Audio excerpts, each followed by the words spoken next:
And so the malls that are being successful now are selling something that online and e-commerce is not selling, which is a social experience. You're listening to Experience This, a show about the emerging experience economy with your host, Tom Young. Hi, welcome to the show. This is Tom Young. Let's go around the room. Hello, I am Jose Novile. Hi, this is Lucien. And this is Karen Bashwa. Great. Hey, we're here in the Mission District in San Francisco where we work. We joined up with a meetup here on retail, and we're happy to be here and join this. It's our pleasure to do this live with some guests here.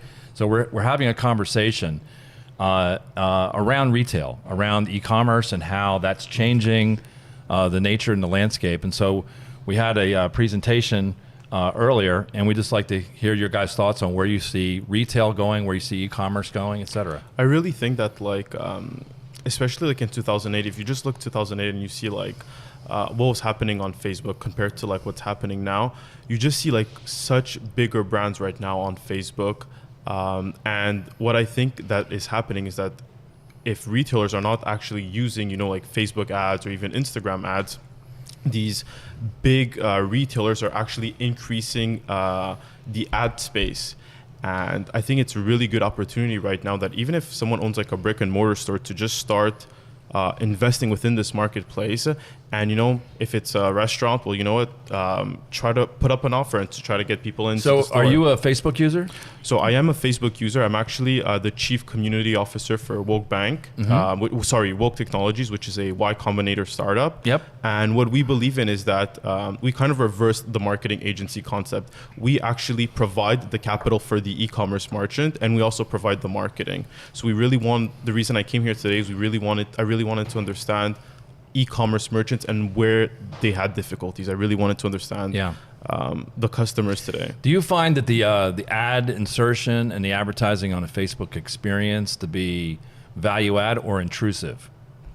It really depends from a creative standpoint. Yeah. If a company is just out there and they're pushing the ad like buy my stuff, then that's really intrusive. But if they really try to understand which customers interact with their stuff and then just give them as much value as possible, and the customer is going to naturally buy your product. I don't think you really have to put a bunch of red flyers and sale here 90% here, 80% here.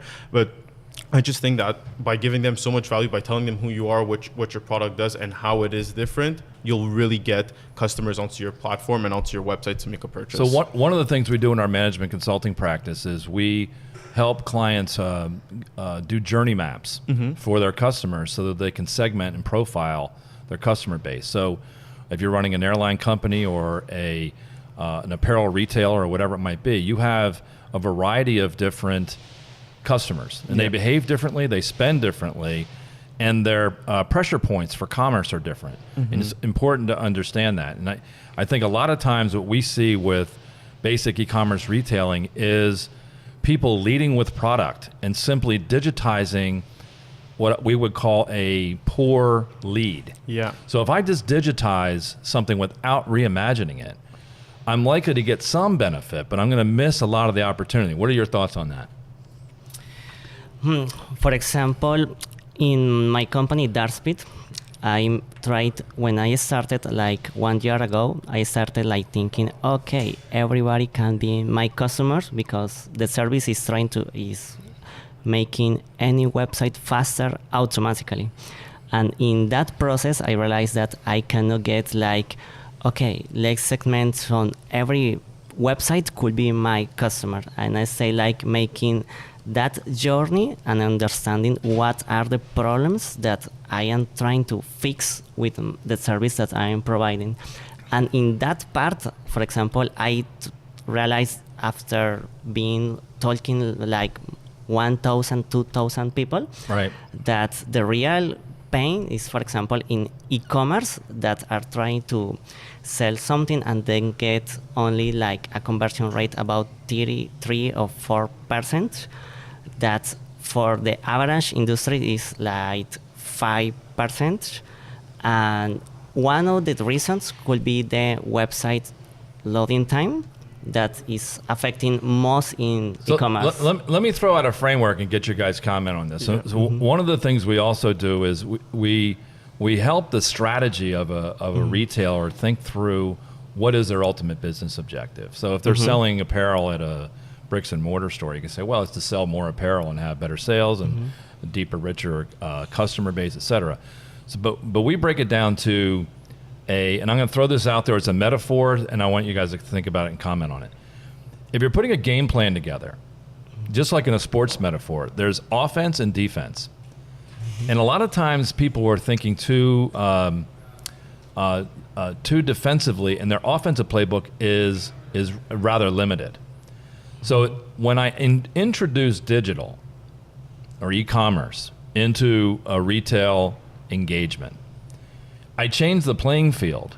But if I don't change my offensive playbook, so defense would be better, faster, cheaper. I get my cost down. And digital does a lot of that for you, right? I can reduce my inventory. I can improve my overhead, all those metrics that drive profitability and my defensive quotients. But the offensive quotient is reaching out to the market, new sales. But if I don't change my offensive playbook because I am in digital, I am not thinking through the possibilities. And so one of the things we see, we just came from the IBM conference that's running down at Moscone Center.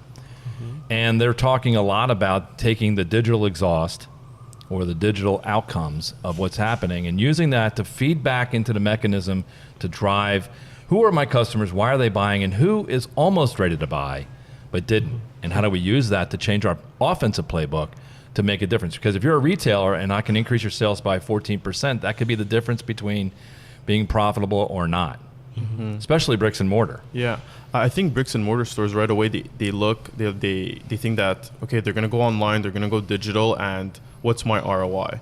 When I think that's really the wrong way of thinking. I think that brick and mortar stores that go online, at the end of the day, their website has zero data, and they should really focus on how does, there's a difference between how do your like day-to-day customers feel towards you and how do the customers online feel towards you. And I find that if they go online and they see like, okay, well, if I put $1,000 on Facebook ads, what's my return? I think they're playing the wrong game. I think if you think of like big brands like just for example, like Nike, everyone is always going to remember Nike because of that Nike check.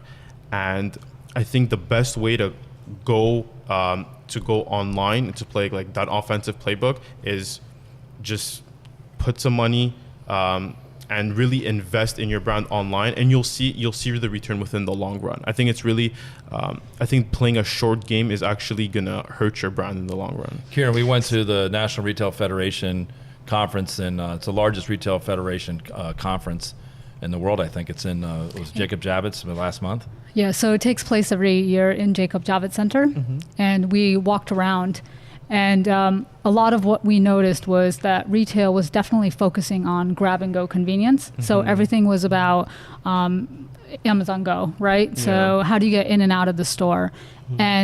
But we felt like they were missing the point, right? So it wasn't really tapping into anything else as far as creating an experience for consumers. Right. It was just, how do we shorten the transaction time? Just think about also like mail marketing. Like they say that the average user needs to see like your ad like 7 to 12 times, and then retailers go online and they put one ad up there and they're like, hey, like why didn't I get a sale? Well, like people have to know who you are. They have to get comfortable to your product. Like the sale can't just go from like cold to hot in a matter of a second. And I just think that this whole new space is because most brick and mortar owners are like within the 40 to 50 year old, and for them to really kind of like grasp that concept will take time, but I think most of them will do them, and most of the brick and mortar stores will stay alive if they could believe in the brand. And like We did a podcast on malls. Okay. So malls were very big in the 70s and 80s, and I think there was about 1,500 built around the country, and they're in decline. Some of them are doing well, but mostly, I would say at a macro level, they're in decline. And largely because of e-commerce, right? Because originally malls in the 70s and 80s were providing you access to things you've never seen before. You could have gone to a catalog and looked at static pictures, but I go to the mall and I can see things and find things and buy things I couldn't buy anywhere else. Mm-hmm. Well, now that experience or that has moved to e-commerce. And so the malls that are being successful now are selling something that online and e-commerce is not selling, which is a social experience. People go to the mall to be with their friends, to walk around, to do things they couldn't do. You could put taverns and pubs and restaurants and other things like that, or inculcate shopping experiences that aren't easily replicated online. Mm-hmm. So a lot of fashion is very difficult to do online. Now there's all these issues where you can put avatars and see what you look like wearing high heels and a baseball hat. I don't wear that, but I'm just saying in general you can do those kind of things. We saw that yesterday when we were down at Wipro. They did some pretty cool things at the Innovation Center down in Mountain View. But we're trying to do, and I want to get your sense of it. How many of you go to the mall to buy stuff? I mean, do you guys go to the mall? So you do go to malls, but why do you go? I go to the malls just like to hang out. Yeah, so for the social aspect. For the social aspect, right? Yeah. So how do I grab that and turn that into an opportunity versus, oh my gosh, people are hanging out here, no one's buying anything. Well, that's because the reason they're not buying anything is because your stuff is boring. Yeah. People are going to the mall to hang out, and why aren't you capitalizing on that versus whining about the fact they're not buying anything? I would, like, if I was a real retailer at a mall, I would actually have like my staff like walk around the mall and like ask customers that are walking around, like, you know, just start to interact with them. Just think about it, like you're on Facebook or on Instagram and you're scrolling through and boom, you see an ad. You're scrolling through like maybe 2-3 more posts, you see another ad. And I find like even when you walk into a mall or you walk into a store, somebody comes in and they're like, you walk in and they're like, hey, can I help you? And you just say, no, I'm just looking, and they just give up on you, you know? So it's like they also have to understand that whole like selling aspect, that also selling in retailer, like I find I don't want to say the quality has gone down. Yeah. Mm-hmm. Sean, we have a question from the audience here. Yeah, we do. Just introduce yourself so we know who you are. Hey, my name is Johnny. I'm a developer for Macy's. So I have a question.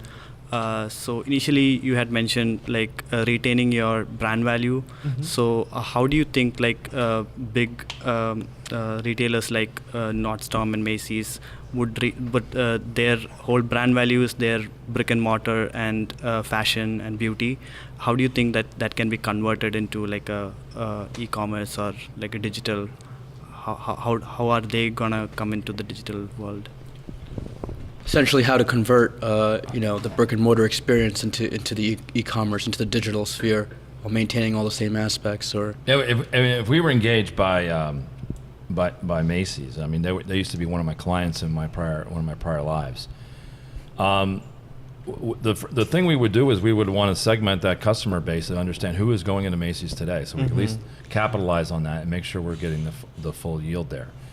But it's much more than having Macy's.com and having free shipping, right? Which is what people are going to think. Oh, I don't have free shipping or 2-day shipping like Amazon does, and my products can't compete with that.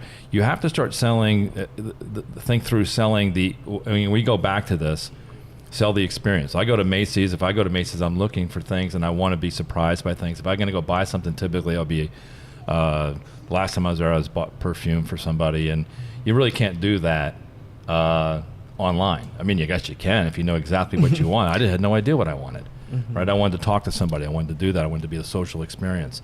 So I don't think that it's a slam dunk for Macy's or any of these large brands like Nordstrom's, et cetera. I think it's an uphill battle. Yeah. But it's not a battle you want to give up. I think even retailer has to be more, they have to make it more like an adventure. You know, you have to walk into the store and feel like you're discovering something new that you can't just find online through just scrolling through pages. I also think the problem with stores like Macy's and Nordstrom, and I think we've talked about this on an earlier podcast, is that there was a point in time before social media where you would walk into Macy's and be like, holy shit, this is something new that I just discovered and nobody else has this. But now, because of online shopping, everyone has everything. So nothing feels like it's a unique product that you're buying somewhere. So I don't know. I don't know what the answer is and how Macy's going to solve the problem, but it's interesting that the buyers and even the selection of products that they curate, you almost have to step up your game a little bit as well in that. Sean, jump in. So we have a comment from the audience. Hi, my name is Dio, and I was just going to say that I online shop a lot, so my opinion on it is I think with some of the bigger brands like Nordstrom and Macy's, you kind of know what you're going to get when you're there. For me, like, if I want something cool and different, I go online. I go on Instagram, I look at what people are wearing. Based on that, I'll buy something. And I think celebrities also have changed the game a lot. You know, you see someone wearing something, you go on there and you check out the website and you buy it. But a lot of times they're not wearing things from Nordstrom or Macy's. It's brands that are predominantly like on Instagram. So I think Instagram has kind of made a really big like change in the retail game, I guess. We visited, we did on one of our retail podcasts, we visited Restoration Hardware. And it was a bricks and mortar. We went to their flagship store in New York City.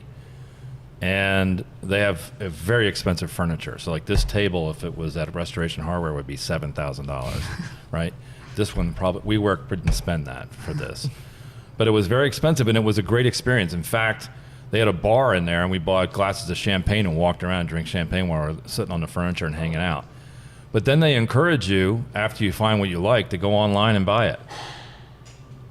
Really? Yeah, so you don't really do anything in the store. Yeah. Except check it out. Yeah. And what they did is they recognized that there's an opportunity here. Now go back to the Instagram. The reason that Nordstrom and Macy's isn't there is because they're not hiring celebrities and influencers to be there, but they could. They could buy traditional ads, ad placement, the way that, you know, looking in the rearview mirror the way people did, or they could be going and paying Kylie Jenner to post a picture of her wearing a Macy's outfit. And I guarantee you, if they paid her $250,000, which is what she would probably charge to take a selfie of her wearing a Macy's outfit, that Macy's would probably get that all back in the next week. Yeah. Right. But the people making the decisions about whether to pay Kylie Jenner $250,000 to do that at Macy's are probably not familiar with that payback. But would you guys disagree with me that if she did that, they would probably get a boost? I totally agree. And not only that, like, what's going to happen is that when she's going to post that picture, all her followers are going to go on the page, for example, on the Macy's page. And from the Macy's page, they're going to go on the website. And what's going to happen is that the Facebook pixel, which is basically like kind of like a customer tracker, is going to track every one of these single individuals. And you know what? Maybe like 5 or 10% of her followers will buy something. But what happened is that all these individuals that actually went onto the website, they're going to get retargeted with Macy's ads. And Macy's knows exactly, the Facebook pixel tells you exactly what you're looking at, how long are you looking at it, and they'll retarget you with the same ad. And then you're like, how did they know exactly like what I want? Yeah. And it's just, it's really a retargeting game. So this goes back to the Macy's conversation. Yeah. You know, to me, it's really a new offensive playbook. We're in a new space. New tools, new capabilities are out there around understanding our customers and what we need to do. And our argument would be, you've got to update your offensive playbook up to and including considering Kylie Jenner for an advertising campaign versus buying traditional print or media advertising. Another question, Sean, from the audience? Yeah. Hi, I'm Sam. I'm just gonna go back to what you mentioned earlier where you said that companies should allocate a specific budget and just focus on building brand value. Because I'm a PPC specialist and I work with a lot of clients and we have to face it, at the end of the day, budget will always be limited, right? So how do we find a balance between building a brand value and looking at long term and also getting an ROI for the clients or the companies? That's a good question. Okay, so I just want to really understand your question. How do we basically allocate a budget to, like, they want to get an ROI, but they also want to build their brand? Exactly. Well, look, depending on the budget, let's just say that the budget could last you 6 months. I think it's very we really have to be really upfront with the customer and just tell him, like, listen, if for the first 90 days, I need to know exactly who your customers are. I need to know exactly what your customers like, and I need to know exactly what your customers like to see. And if for those first 90 days, you can't incur that small loss to then gain, you know, a big gain for like the next 9 months of your fiscal year, then we can't do business together. And I would just really break it down to that, because it's the same thing as, they built up their store and they had to, buy furniture, and they had to, renovate. They're putting all this money, and they're only going to see the returns months after. And it's the same strategy when you're actually going online. Yeah, we advise clients on the whole thing. And just what you're basically asking is the balance between long and short term, right? So a brand investment is a long-term investment. And I would say in general, when we work with large S&P 500 clients, they have brand departments, right? So if you use their logo in the wrong way or the wrong font, or the wrong color shade or whatever, there's people out there like the brand police. But in general, people are starting out new brands. I would dissuade people from making too much of an investment in new brands early on until you have a viable business. So it really determines where you're at on the spectrum, because you can, a lot of new ventures are not going to be successful, and that's perfectly fine, by the way. You got to try things, new ideas, and then the brand sort of comes out of that. And then once you get it going, then you want to invest enough in the same way you would water a plant. Right. So I do a lot of things. The seeds germinate. Once they germinate and show things, then I want to take care of it. But I don't want to spend a lot of money until they germinate and get things going. So to me, it really boils down to where you're at in the life cycle of that company or brand, and the balance between long and short term. Absolutely. Well, this is good. We're going to keep this down. I think we got about 30 minutes here. We do these podcasts. This is our second or third one we've done on location. We want to thank our special guests here tonight, and thanks Salvatore to hosting us here. It's a companion meetup group from New York. We feel welcome here to be in San Francisco, and if you guys are in New York, please look us up. Follow us on our meetup group as well. As we have a discussion group, and you can go to our podcast on iTunes or SoundCloud. You can always see us on our website. But we thank everybody for being here. And again, I'll just leave you with this. We're in a new realm for retail, and things are still changing. And our encouragement, we would be the last ones to say we have all the answers. And what we do with our clients, and what we'd encourage to do with you people in our conversations, is to step back and ask the right questions. Right? I don't know. I don't know all this stuff, and we don't purport to do that. But a new playbook is required. It requires us to have open discussions without preconceived notions, and that's going to drive more likely to have success. So we look forward to hearing more from you guys in the future, and we wish everybody the best of luck in their pursuit of a better e-commerce and retail strategy. Thanks, everybody. Thank you. Thank you. Thanks, guys. Hey, this is Kiran Bajwa. Thanks for checking out the show today. If you like what you heard, head on over to our website, rumjog.com. If you happen to be in the New York or New Jersey area, come check out our meetup called Digital Disruption. We cover topics like you heard today with a live audience. Lastly, don't forget to follow us on social media using the handle @Rumjog. Talk to you soon.